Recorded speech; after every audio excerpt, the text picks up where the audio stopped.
fragility is what we're talking about today.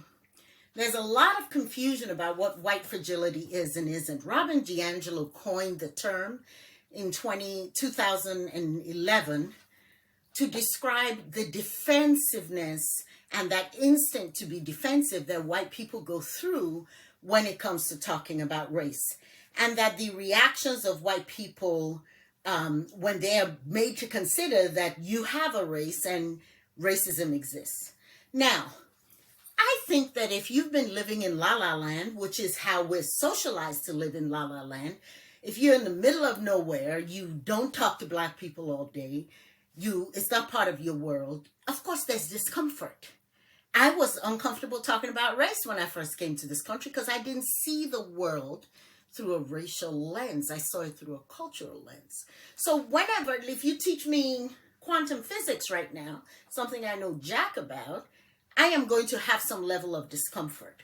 The problem with white fragility is that the shame is what brings that defensiveness. Shame, and then also when you don't want to give up power over, you are going to be defensive. Well, I didn't do that. That was my great-granddaddy, yada, yada, yada, yada. What I want you to understand is there's a piece of it in white identity development that says this is a process for you to go through. The problem is when you weaponize white fragility, right? And we see this a lot of times with white women, where if a white woman just starts crying, what we call a Karen, the whole world comes running to her rescue. And so where there's no racist incident, she can now say, oh, there's a racist thing happening to me over here, and somebody needs to come and save me. And you weaponize it. And that woman in the park in New York with the black birder, and he was telling her to not let her dog poop where he wasn't supposed to poop, and she calls the police and starts crying.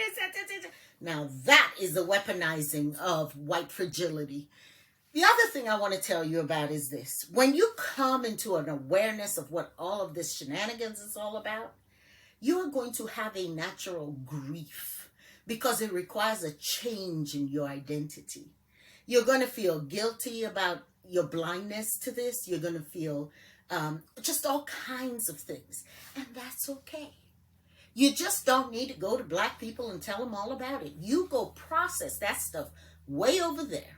Handle yourself and understand that that's your stuff. So understand the defensiveness is part of the process.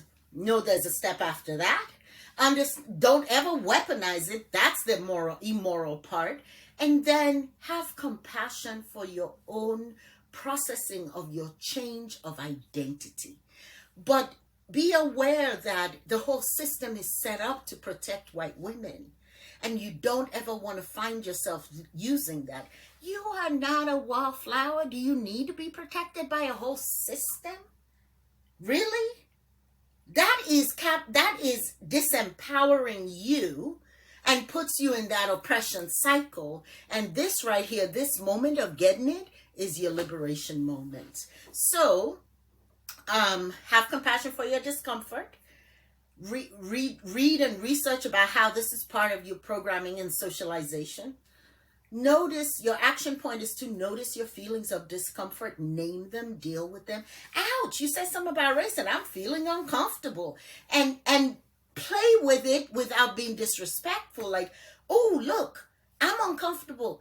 I may not be ready to talk about this. Can I go deal with that and come back? Or, oh, wow, I'm feeling uncomfortable, but please continue speaking. I am very interested in what you have to say. And I want us to get to a place where we're clear with each other. You can own it, you can name it, and move on. Don't make it about anybody else. You got this, you got this. Get comfortable about talking about race and naming names. I feel uncomfortable. Toodles.